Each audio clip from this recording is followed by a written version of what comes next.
Elbow and palm facing upwards. ഇങ്ങനെ വയ്ക്കാൻ പാടില്ല. എപ്പോഴും നമ്മുടെ പാം എന്ന് പറഞ്ഞ ഇതാണ് കൈപ്പത്തി.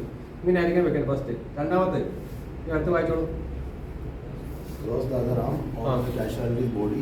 Cross the other arm on the casualty's body. And hold the back of his hand. On the back of the hand. Against his cheek nearest to you. Against the cheek nearest. നമ്മളെ അടുത്തുള്ള cheek വെക്കാം. കൈ എടുത്താൽ പാടില്ല.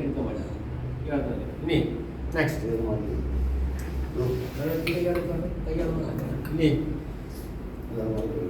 Grasp the far left above the knee. നിങ്ങൾ above നീ above പിടിക്കുക. താഴെ പിടിക്കേണ്ട ആവശ്യമില്ല. നമ്മൾ ചെറിയ ആളാണ്. ഇത് പിടിച്ച് വെക്കുക. Above the knee. So the knee is bent. The knee bent. The knee bent. So the knee is bent. അടുത്തത്. Pull it up so the knee is bent. Cross the other arm over the casualty. അത് കഴിഞ്ഞു. Last one. Pull the leg towards you. Pull the leg towards you.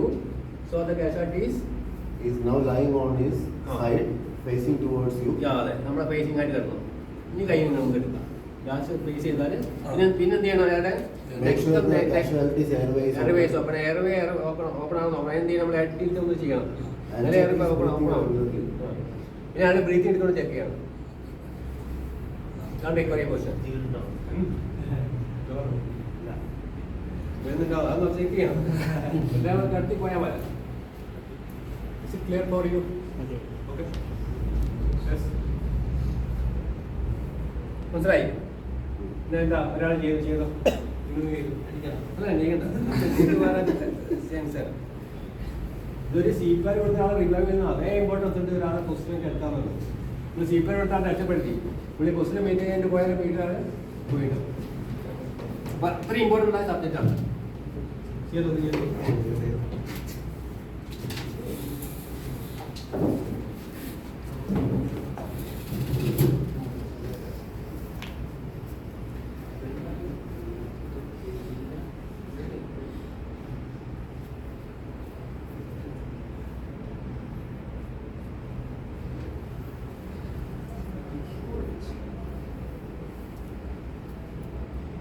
ഇപ്പോൾ ചെയ്താലവിടെ